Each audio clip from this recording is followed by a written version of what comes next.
소위 사회주의의 비주로 불리는 칼 마르크스에 대한 이야기를 잠시 드려보려고 합니다.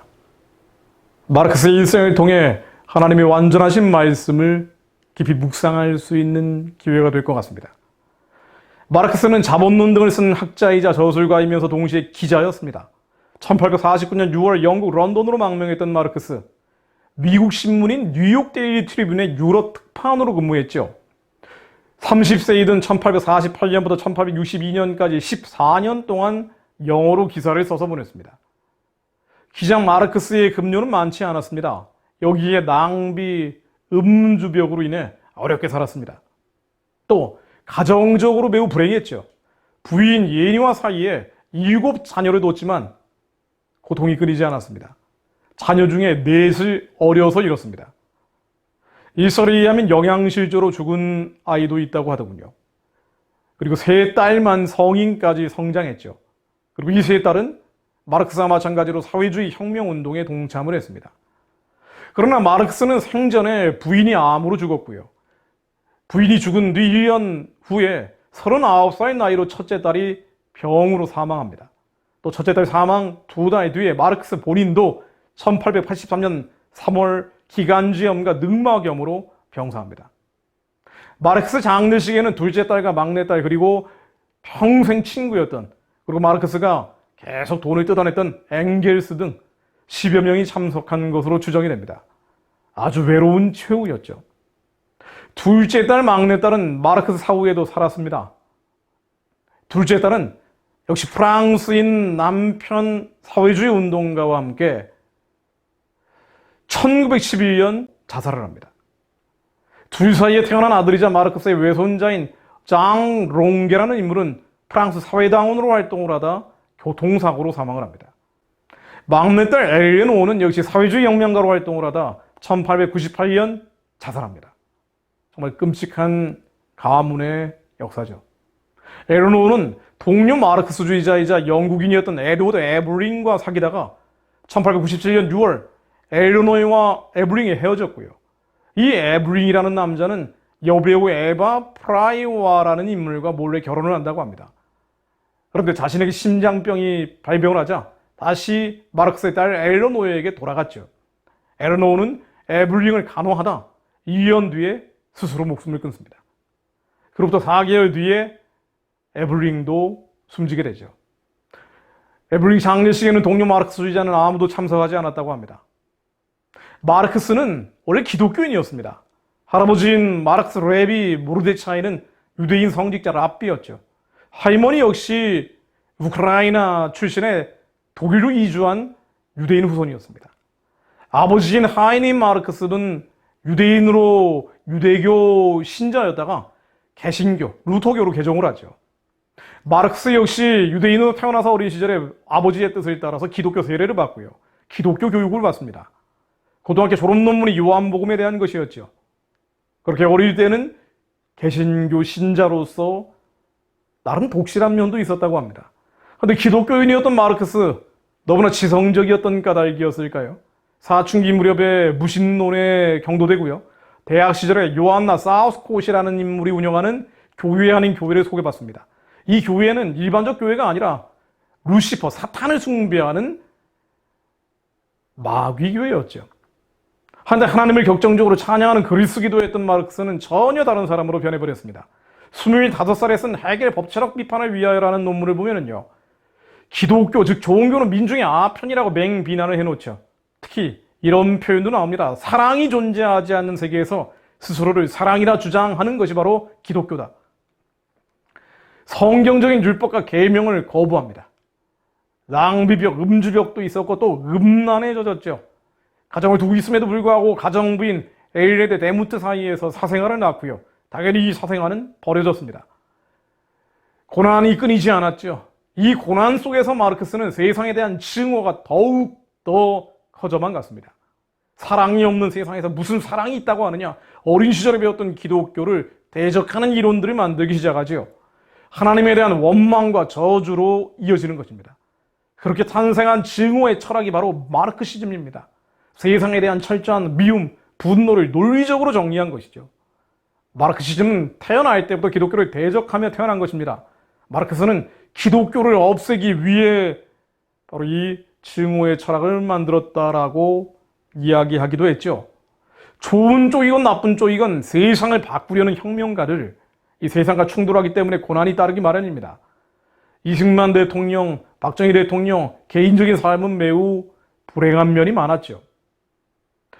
그런데 마르크스는 세상을 바꾸긴 바꾸는데 나쁜 쪽으로 바꾸려 했던 혁명가입니다. 고난이 따랐죠. 고난은 가게, 집안의 저주가 돼서 죽음으로 번복되어 있습니다. 그런데 이 고난은 우리가 분명히 알아야 할 것은요, 하나님이 우리의 구원을 위해 허락하신 것이라는 것입니다.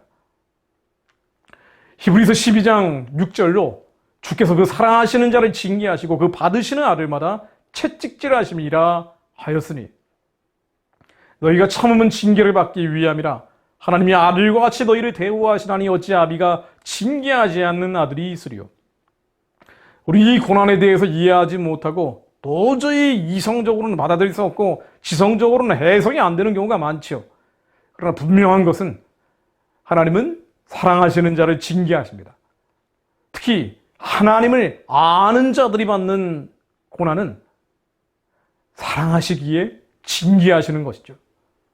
받으시는 아들마다 채찍질하시는 것입니다. 물론 11절에 나오듯 무릇 징계가 당시에는 즐거워 보이지 않고 슬퍼 보이나 후에 그로 말미암아 연달한 자에게는, 프랙티스한 사람에게는 의의 평강한 열매를 맺나니. 그렇죠. 하나님은 우리에게 의의 평강한 열매를 맺게 하기 위해서 이해할 수 없는, 받아들일 수 없는 고난을 주실 때가 많습니다. 특히나 하나님을 아는 자들은 더욱 그렇습니다. 하나님은 마르크스를 사랑하셨습니다. 너무나 당연한 이야기지요. 하나님을 격정적으로 찬양하는 논문을 쓰기도 했던 게 바로 마르크스였기 때문이죠. 하나님이 너무나 잘 아는 마르크스. 그러나 그가 온갖 범죄함으로 빠지려 할 때 하나님은 마르크스에게 고난을 주셨습니다. 하나님은 오히려 마르크스를 더 사랑하셨을 것입니다. 그의 뛰어난 지능과 달란트가 하나님께 영광 돌릴 수 있기를 원하셨겠죠. 그러나 그는 반역했습니다. 악신을 받았고 고난과 고통 앞에서 하나님께 돌아가지 않았습니다. 더욱 패역한 길로 갔습니다. 흔히 사회주의에 대해서 아주 확신을 가지고 있는 좌파, 좌익 성향인 분들, 패션 좌파, 칵테일 좌파, 리무진 좌파, 강남 좌파 이런 사람 말고요. 정말 확신에 찬 좌익, 좌파 이데올로기에 빠져있는 이들을 보면 어린 시절 고난을 많이 겪은 사람들이 많습니다. 이 고난으로 인해서 세상에 대한 증오, 국가에 대한 원망이 커졌고요. 또 그 세상과 국가를 바꿔야 한다면서 그것이 역사의 진보라는 확신을 갖게 된 이들이 많죠. 그러나 사실 그들이 증오와 원망은 실체 없는 세상과 국가를 향한 게 아닙니다. 조금만 잘 들여다보면은 사실은 하나님에 대한, 창조주에 대한 미움입니다. 그리고 하나님의 창조 질서를 뒤집는 것이 이 고난을 없앨 수 있는 길이라고 믿고 있죠. 그래서 유독 동성애를 옹호하고 조기 성교육을 실시하고 토지 공유제를 하고 우상 숭배 체제인 북한과의 연합 등 성경에서 가증히 여기는 일들을 앞장서합니다.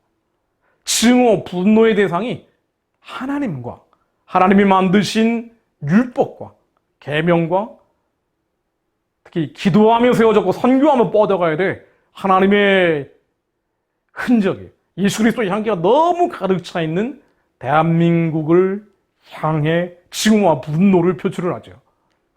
그가 그리스도인이건 아니건 상관없습니다. 고난과 고통을 겪고 인생이 안 풀리고 꼬여간다고 생각된다면 오히려 하나님이 나를 더 사랑하시기 때문에 말씀으로 기도해야 하는데 그렇지가 않은 것이죠. 머리 좋고 똑똑한 사람들이 그런 경우가 많습니다. 잘 안 풀릴 때, 인생이 꼬여갈 때, 해결되지 않은 문제들 앞에서 정말 힘들 때, 어렵고 고통스러울 때, 그때 하나님을 원망합니다. 미움과 증오와 분노가 자라기 시작하죠. 가장 극단적인 사례가 마르크스입니다. 또 많은 유사한 사례들, 지금 한국의 권력을 잡고 있는 똑똑한 지성인들, 그 중에 얼마나 많은 사람들이 그리스도인입니까? 그들이 지금 하고 있는 입법들이 얼마나 하나님 가증히 여기는 것들이 많습니까? 가난과 질병과 고난과 고통, 온갖 인생의 불행 앞에서 하나님께 돌아가야 하는데 하나님이 그 받으시는 아들을 사랑하시기 때문에 하나님께서 어려움을 주신 것인데 오히려 미움, 증오, 분노, 원망, 억울함으로 세상 신에 잡혀버리죠. 이건 평범한 우리들에게도 해당되는 이야기입니다. 가난, 질병, 고난, 고통, 온갖 인생의 불행이 만일 우리에게 있다면 마르크스의 길을 걸어서는 안 됩니다. 모든 일에 감사하고 항상 기뻐하고 쉬지 않고 기도하는 길, 미움과 증오와 분노와 원망의 길이 아니고요. 하나님께 돌아가야 합니다. 나를 더 사랑하시기 때문에 하나님이 사망의 음침한 골짜기를 걷게 하신다는 것을 믿음의 눈으로 바라봐야 합니다. 요셉처럼 억울한 옥살이를 시키시기도 합니다. 모세처럼 원통한 귀양살이를 시키실 때도 있습니다. 다윗처럼 눈물 속에 도망 생활을 시키시기도 합니다. 아니요, 예수 그리스도처럼 아무 죄 없는데 처벌을 받게 하기도 하십니다. 우리 이해할 수 없고 우리의 지성과 이성을 뛰어넘는 숱한 불행 앞에서 믿어야 할 것은 머릿속에 타락한 자가 만들어내는 판단이 아니죠. 바로 완전하신 말씀입니다. 완전하신 말씀입니다. 우리에게 믿음을 허락해 주옵소서. 이 말씀이 믿어지게 하옵소서. 믿지 못하게 하는 우리 머릿속에 부패한 이성들이 예수 그리스도의 이름으로 다 깨어지게 하옵소서. 우리의 천막한 지식과 지성들이 예수 그리스도의 이름 아래 다 낮아지게 하옵소서.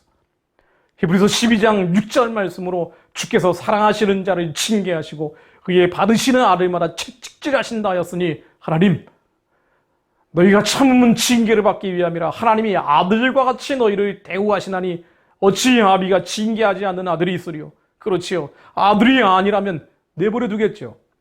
사탄의 종 노릇을 하며 형통하고 부유하게 살다 지옥으로 가는 걸 내버려 두실 것입니다. 그러나 하나님은 아들과 같은 이들을 내버려 두지 않으십니다. 마르크스도 그런 인물 중 하나였을 것입니다.